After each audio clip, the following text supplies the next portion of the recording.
What's up? What's up? How are you? How are you? Great. How are you? I am fan-freaking-tastic. Oh my goodness. I put my volume up so I can hear you better. There we go. There we go. Cool. Awesome sauce. Hold on one second. Let me shoot this text message real quick. I'm trying to get everybody the link because, like I said, something went wonky with the calendar invite. I don't know. So Oh, I gotta figure something else out. yeah. I did notice that another time too. Yeah. Um,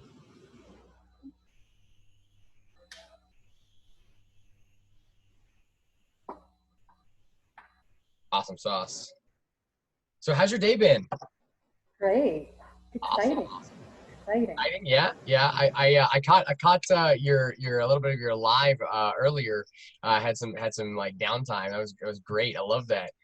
Great. Great topic. Great topic. I know you gave me that idea. I'm like, yes, I got an idea. I'm going to talk about Yes, rejection because that's what we're going to be talking about. So, I love it. I love it. I was like, yes, that's awesome. yeah, Oh so it yeah, worked out great. yeah. It's wonderful, wonderful. So so what does your husband do?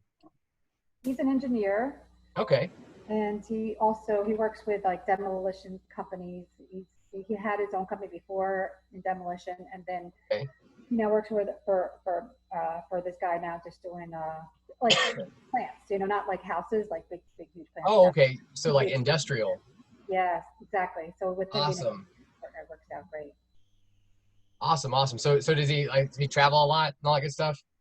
Yeah, he travels a lot. It depends. What they try to stay in a tri-state area, but Oh sometimes yeah, there's a big job going on, out west or things like that. So right. it's pretty cool. I was actually like this close to taking like going after a job, like climbing the like those giant like towers and changing the light bulbs in that. Yeah, I was like, that looks like so much fun. Oh my gosh, I was like Very looking at the expensive. pictures. Yeah, I mean, I mean, it's like a like almost a like mile in the sky. It's crazy. Oh, But they send you all over the country. I mean, you could end up, in the close to the border of Canada one yeah. week, and then the next week you're all the way over in California. It's crazy. But I was like, I know that, but it's because you're attracted to the excitement. You need to exactly. be excited with what you do. Oh That's yeah, why absolutely. I chose court reporting when I was in high school because I heard that you make your own hours. You can travel anywhere. Like you can actually even travel across seas if the lawyers want you to be there. Hire as a court reporter, and that sounded really good to me. I was like, I like that. Yeah, That's it's like, okay, I can do that. Yeah, I am not the typical person that likes to. I'm not that type of person. Not that the typical, but 9 to 5 job. I'm just Right. not cut out for that. That Like, that's me as well. mhm. I mean, obviously that's why I have my own thing. Oh, Roz is on. Yay, yay, that's awesome. Delcy, I am so sorry. I did not get a chance to go through what you sent me earlier. So Oh, we're just gonna swing from the hip and say, I'll just let you introduce yourself. But hey, Roz, how you doing, girl? So good that you hopped on. We'll give everybody about 5 minutes like we usually do, and let everybody hop on, and then we'll get started. So yeah, Roz, this is Delcy. This is Roz.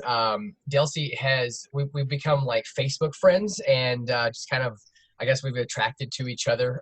She's in the same mindset and kind of field that I'm in. And she has a passion for helping people love themselves, help themselves, that kind of thing. So, um, Delcy, I mean, tell us a little bit about yourself. yes. Hey, Roz, I'm so happy to meet you here, and I'm so grateful that Greg invited me here. So thank you so much for allowing me to come and introduce myself. And um, so I am from New Jersey, and I'm married, and I have 2 kids. I have a 14-year-old son and a 12-year-old daughter. And I, I was raised and born and raised in New Jersey. Have never lived anywhere else but New Jersey. But I do have family in Texas.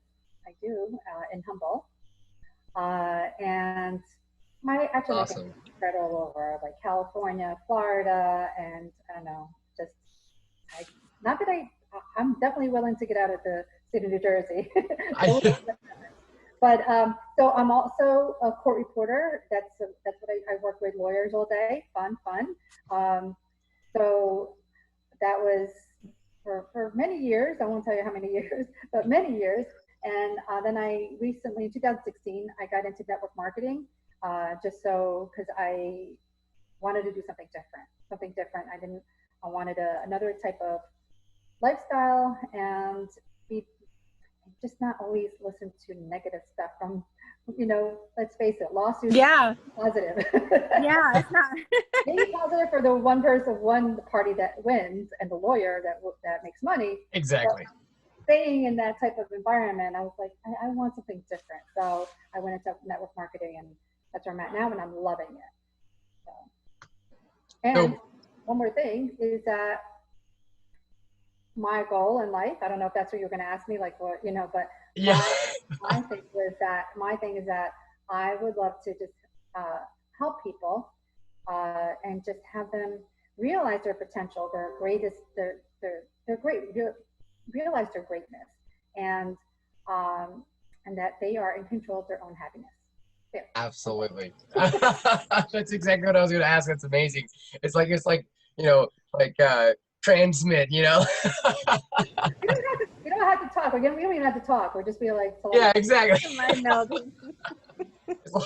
It's like my wife and our oldest daughter, like they'll just have this like whole entire conversation just by looks and like just eyebrows and like this. I'm just like, what the hell is going on? What the fuck are you talking about?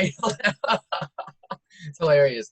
They tease me about that. So yeah, we'll go ahead. We'll get started. So this week is we're focusing on rejection and just kind of like the different ways that rejection can come at you, the different ways that you can feel rejected. I mean, from a loved one passing away, to just a boss or manager or whatever, kind of shunning you or whatever like that, or spotlighting a mistake. So there's a wide variety of ways that we can kind of like feel rejected, and so today or tonight really we're gonna talk about just kind of what that's coming from, why you're feeling that way, and the root cause can lead to not feeling that way. Does that make sense?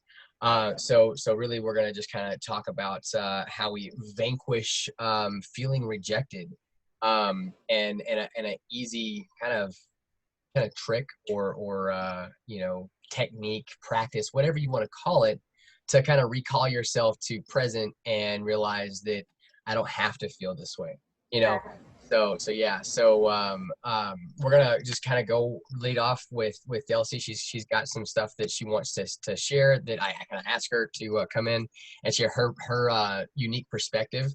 And she's I think was it 3 things that you were talking about earlier? Yeah. So she's gonna share that with us. So yeah.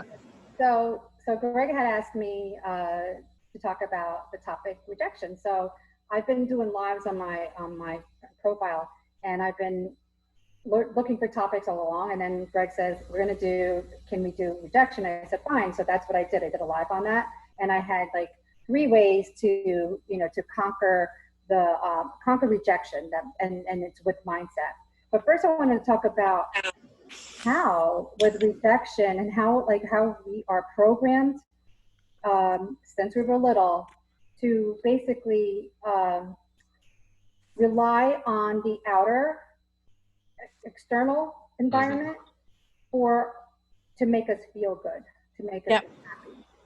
So when we do that, yeah, we get into that big disappointment, because whether it be something amazing, somebody makes you feel so great, right? But then, when we get so used to like just looking for that external environment to help us feel a certain way, it could also go the other way, which is disappointment, and it's because of the negativity around you. So that's just innate, I guess, or not innate. It's really more we're programmed. We're programmed like that as we're growing up, by our parents, everybody around, praising you when you look so awesome, you look great, and then we kind of rely on the outer circumstances in order to be happy. So um, I think that it's our my goal anyway for myself is to just rely on your inner peace and your inner happiness. Mm-hmm. So how to conquer rejection with your mindset. So I had said that um, when like I mentioned before. So like number one that I thought about is just to in your mind think of that you're not being rejected, you're being redirected to Mm-hmm. something better in your life. So you have to have that mindset, but it takes practice. It's not that easy. So you basically have to do a little bit of retraining your brain in order to really realize, like, do something better. There's a reason for this. So if you get into the habit of always thinking, you know what, I got rejected, that means I'm going to be redirected to something better. Mm-hmm. That's number one.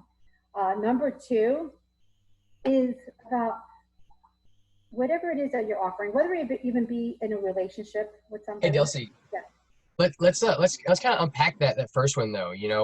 So Roz, kind of how does that strike you that you're not being rejected, you're being redirected. I kind of saw you kind of like so what's going on in your mind?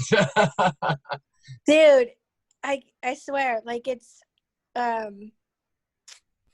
just so crazy because like today, today's Wednesday. Yesterday, I had this conversation with my manager, and I told him, I said, I'm a little bit frustrated because I have this feeling like I'm being left out.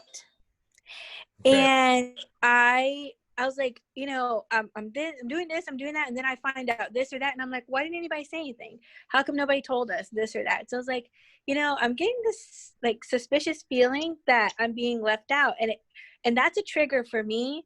It's just because I get left out of conversations, but I'm held accountable for what happens. Mm-hmm. And so I'm like, it's like, how do you know what you don't know?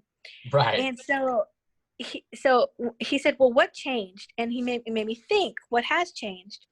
And I said, for me, I've had to step back in my role at work and be have more of a leadership role.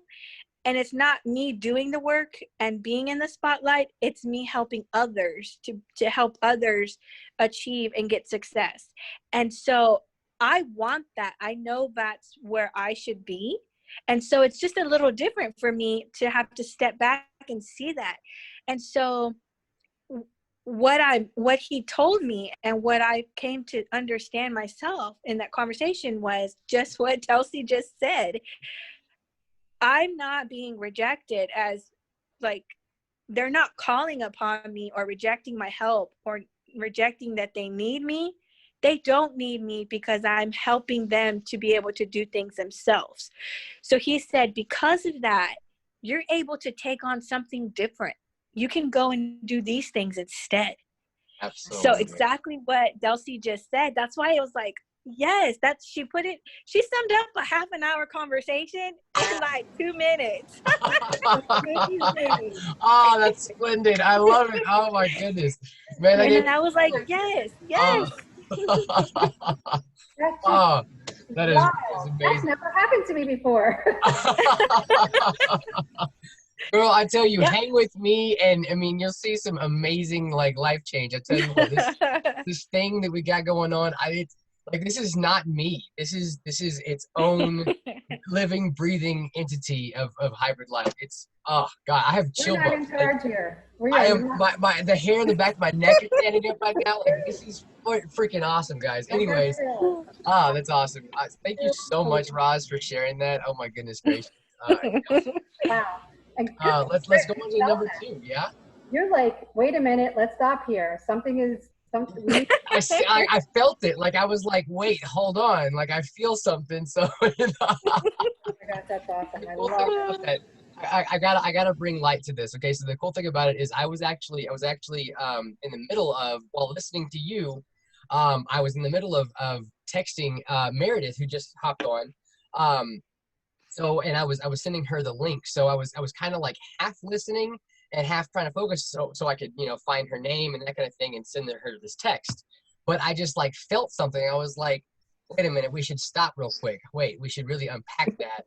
And when I looked up, I saw that look on your face, Roz, and I was like, okay, so you got something on your mind. What's going on? And that is really cool.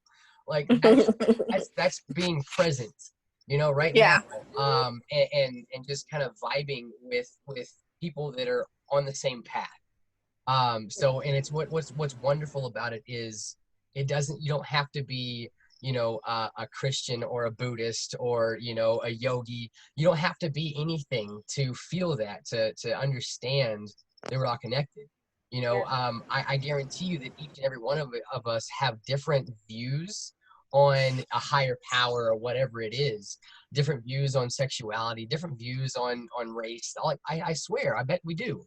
Yes. But we all just felt that connection, and that is what like living the hybrid life is about, is going within yourself so deeply that you don't see people as skin. You see people for the beautiful energy that they are.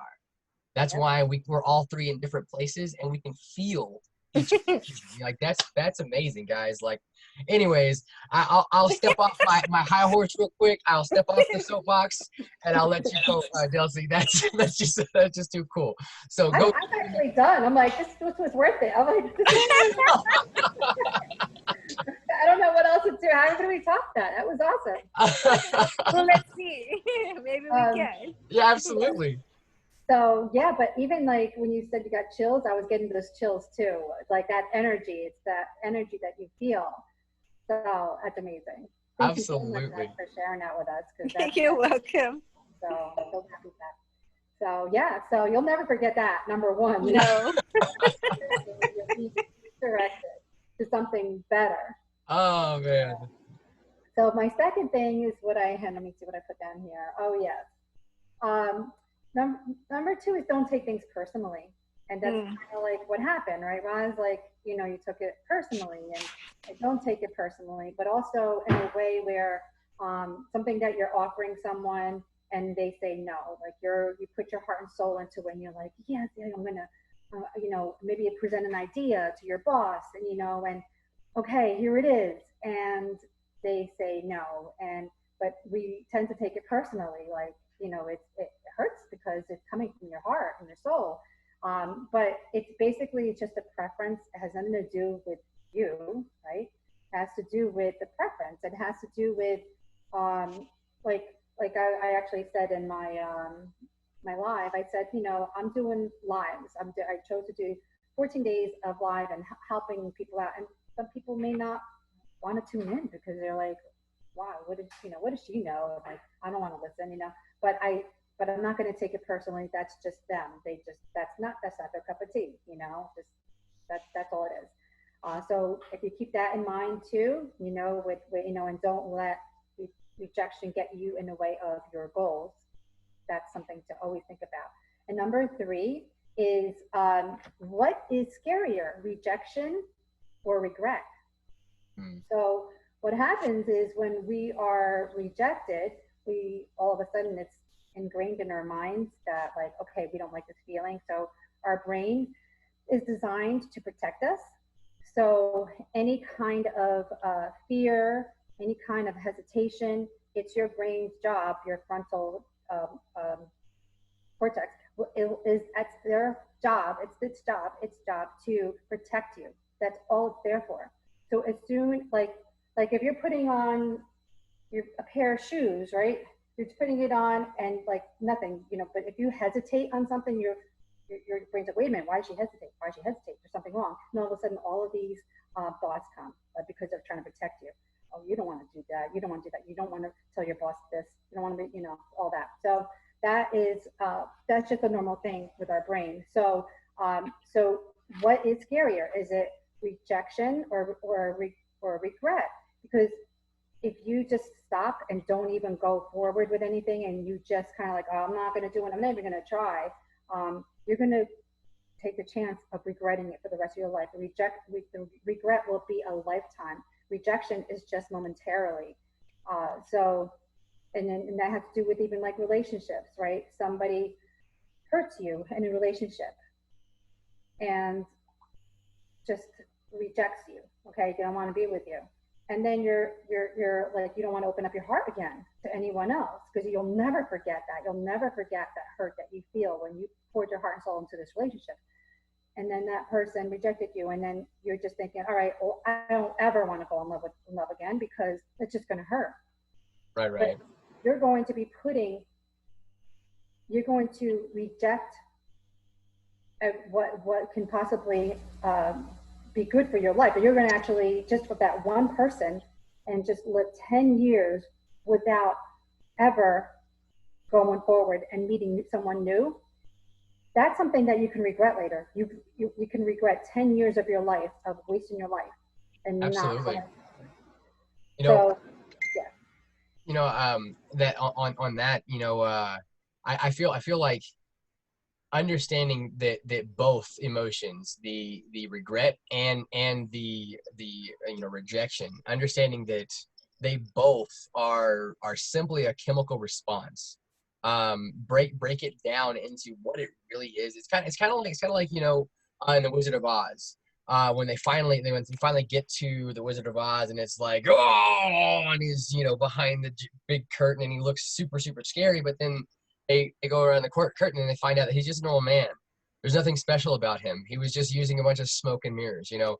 So when we find out that the way that we feel, whether it's rejection or regret or that kind of thing, the way we feel is exactly what our brain is producing in chemical form. And what's happening is that's producing, you know, the kind of the trend of thoughts. Because have you ever noticed that, you know, when you start feeling depressed, you kind of have this kind of like snowball effect of depressive thoughts, you know. Same thing with anxiety. You have one anxious thought, and then all of a sudden it's just kind of snowballs downhill. So that's the brain starting to overproduce a chemical, right? So that helps your you know, your consciousness kind of like develop a picture, a vision of that chemical. So if we can understand it as it's just a little guy around the corner that's just using a bunch of smoke and mirrors. This is just a chemical. Okay. So do I really have a reason to feel regretful right now in this moment? You know? And then you look around and you're like, oh wait, you know what? Never mind. I was just kidding, guys. Never mind. Anyways, and you go right about your business. And it's just that practice of understanding what the problem is. It's not the occurrence or that person in your life. It's not anything that's external. The problem is always internal, every single time, no matter what it is. And you know, and I've had the privilege of you know, talking with you know, women that have been in highly abusive relationships. Hell, I was in a highly abusive relationship myself, both being the being abused and the abuser. You know, so I've been able to see kind of like what the psychology is about that, and the psychology is that's that trend of like negative anger, blah blah blah, and it just snowballs. But the second that you're like, wait a minute, this ain't nothing but a damn chemical. What the hell am I doing? I am in control of me, damn it. This is my brain, my body, and I am not either one of them. Because when I close my eyes, I see the stars. So that means that I am not this body and I'm not this thing rattling around in my head. I am way more than that because I have to be. You have to be that like more than that to be able to close your eyes and vividly see your entire bedroom without actually seeing it, right? So when you see it that way, you're like, ah, damn it, I've been wasting so much damn time. Okay, what can we do now? I'm on the rocket ship now. We can go. So Roz, tell me what's kind of going through your mind right now, you know, about what's been said so far. Yeah, I think you know, I always come back to that book that I read last year, and that I'm rereading this year about the fear cure. Mm-hmm.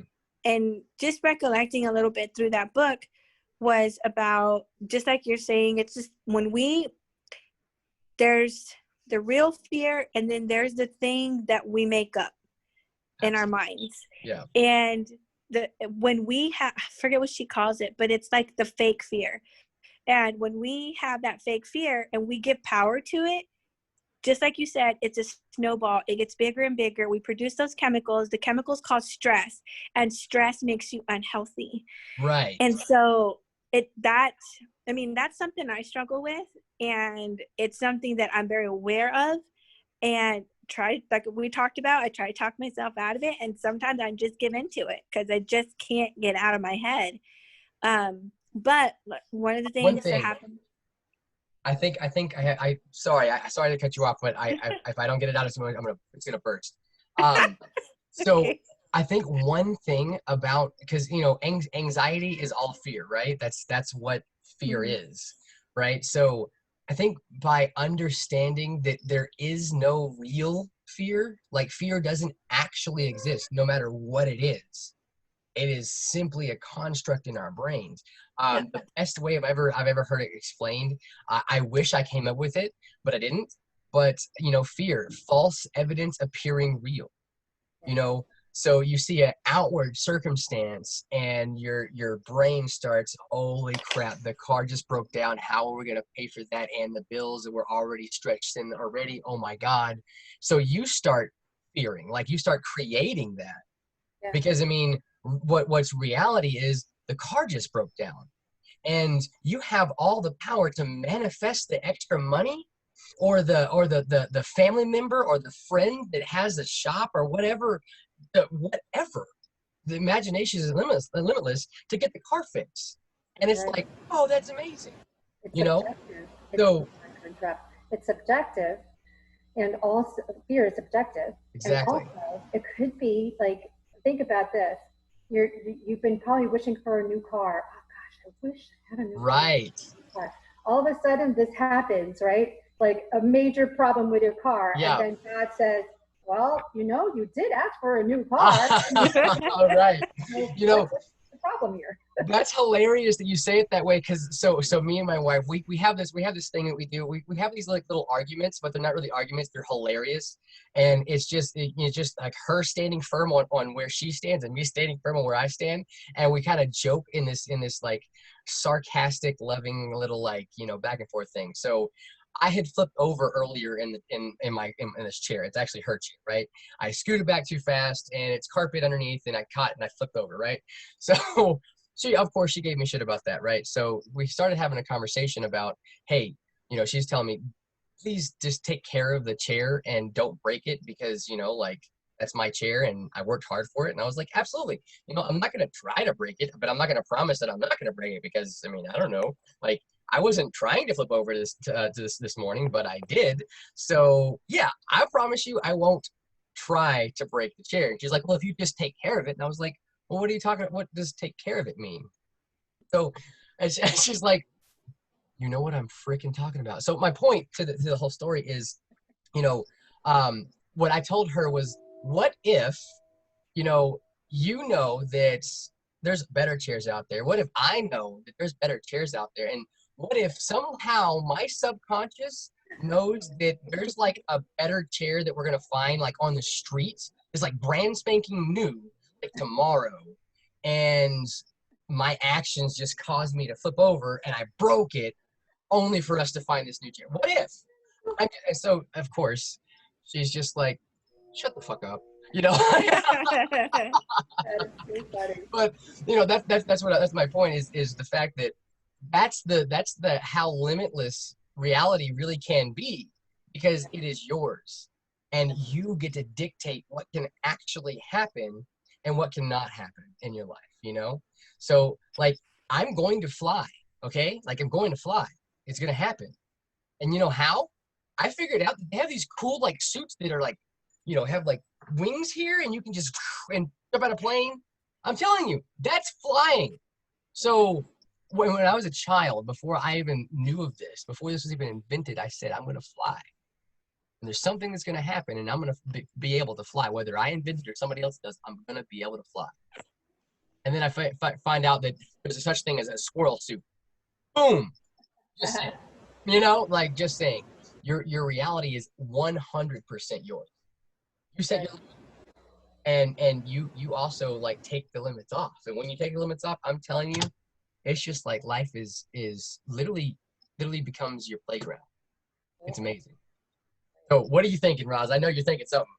Yeah, no, that when I got to the end of the book after it took me a year to read, basically, she's the author was saying, live without fear. If you just do the things that you're afraid of, just do it. Just say yes. Just, take the chance. Don't think about it. Just do it. I mean, you have your fight or flight, so don't ignore that. But, just try your day living without fear and see what happens.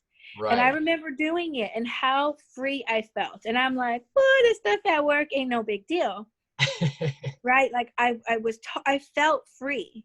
And then, you forget about it because something happens at work and you just, all the negativity catches up to you and things like that, or even at home. So, but I know what you're saying, because that's exactly what happened when I was starting to, put that to use. So when talking about reality, I read this article talking about anxiety, and especially for people who suffer from anxiety and what's going on right now, where a lot of people are isolated because they're working remotely from home.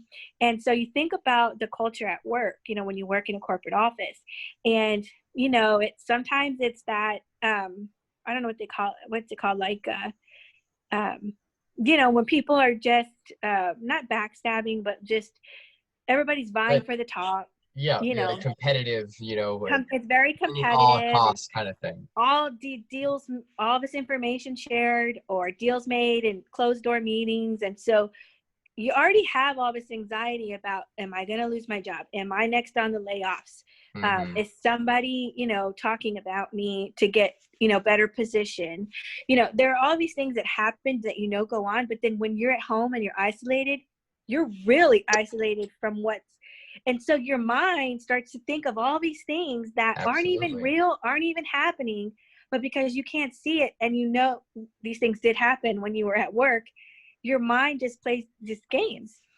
And so I read it and it resonated with me, because not that I am so insecure about work. I feel pretty confident in where I am there. I mean, I have my days. But I had this coworker that I'm really good friends with. And recently I've been feeling like something's off, and it's been bothering me a lot. It's caused me some stress.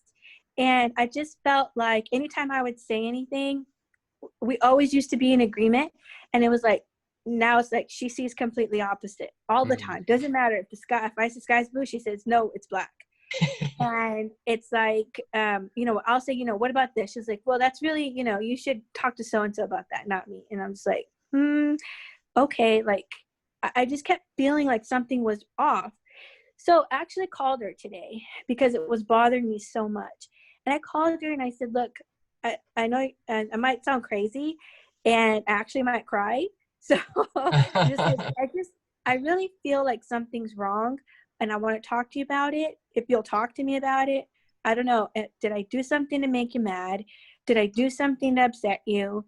I just feel like we're at odds. I feel like, you're kind of giving me a talk to the hand virtually. And we used to be so in sync. And turns out she was having some feelings about our team, and it was frustrating her. And she was just kind of closed off because she was frustrated about something else, not me. Right. So, but in my head, it was all about me. Absolutely. And it wasn't. But I told myself, you have to talk to her, because otherwise you're going to think of all these scenarios. And I know me, like, I'll start going down a different direction, and then it'll, like you said, it's regret, right? Mm-hmm. It's that regret if our friendship is hurt forever, because I didn't just have a conversation with her. So I have a conversation and she rejects talking to me, or I regret not ever talking to her about it. And our friendship, we never have friendship anymore. Absolutely. So I did. And now I don't regret that. Yeah. Because it turns out it was actually something else. And we were able to really resolve some of those problems today. So, it actually worked out really well. But I, like you said, I had to get out of my head because I was making all these things up that it was me and it wasn't. Right. So, Wow. A So second heads up, thing guys. that- We have 8 minutes second left. thing. Heads up. We have 8 minutes left. So just know 8 minutes, and then it just literally cuts us off. So that's kind of by design because I know that I'll stay up all night talking. So yeah. Anyways, Delcy, what did you have to say? No, it's great, Roz, like how you took it, you knew, like you listened to your inner voice with that. Like, I have to talk to her because what could have happened is that she would have thought like, oh, well, she does something, she's thinking that you're different with her because you're Yeah. her energy, right? So that was really, really good that you saw that and you corrected it. That's good. Absolutely. That's Not everyone amazing. can do that. Okay, Roz, listen. Like, I'm gonna need you to stop hogging the hump day breakdowns now. Like, it's every single week. It seems to be just for you. And maybe that's by design, Greg. That's all I'm saying. I promise you, I am not doing this on purpose. Like, you just happened to come into the program while I was finishing up, like yourself, the dark side, and that's literally what I called it. It's talking about some of the feelings that you don't like, so this is just mind blowing, and it's exactly expected at the same time. Like it's like my mind is absolutely blown because I didn't expect like what happened on this, but then at the same time I'm like, why shouldn't it have happened? Exactly. That's the thing. So I wanna leave you out with this, and then I'll let you close out with something if you want, Delcy. But just remember that when you are feeling any kind of emotion that you don't want to feel, especially like the regret and guilt or fear, especially, ask yourself, especially like whatever that is, why is this a bad thing? Just kind of mull it over to yourself. Quick story, so with my wife and I, the relationship that I was in my last marriage, that was full of cheating and just the most horrible kind of shit that you can think of in a marriage, right? So there was some insecurities that I brought with this marriage, and there was the same thing that you were talking about. She would be off and I would call her and she wouldn't answer, and all of these crazy thoughts would pop in my head, like she's probably with this person or that person or blah, blah, blah, or yeah, that kind of thing, right? And I drive myself crazy. But what I would do is I would ask myself, okay, why would that be a bad thing? Like, why would that be something I'm scared of? And I started asking, I was like, okay, I mean, would you still love her? Well, yeah. Could you forgive her? Well, okay, yeah. Like, would you be angry? Yes. Are you always angry? No. Can you stop being angry? Yes. Okay, so why am I scared? So then it became like nothing to be scared of. There was those negative thoughts that are designed to be negative to produce more of the chemical. Well, I stopped being scared of those thoughts. So then stop the chemical factor. So then now I'm not being fearful anymore. I'm not like just sitting in those insecurities. Yeah, sure, they pop in my head every now and then, but because I just remind myself of that really quick, it's just like, oh, it's like the factory goes, I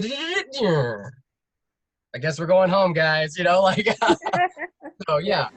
But anyways, so Delcy, any closing words that you have? If I did offer this on my live. If I do listen to guided meditation a lot, and I have one particular one for confidence, and I share it with my people that were listening to me, and also if you want a little, want me to send you that, I can send it to Greg and send it to you. Let us know. Absolutely, yeah. I'm just gonna go say yes, because I definitely want anything new like that. I love it, love it. Roz, real quick, what was your biggest takeaway from tonight's Hump Day Breakdown? For me, it's that I'm in control of my own happiness, because a lot of this stuff that we've talked about and I've shared with you has really been weighing on me.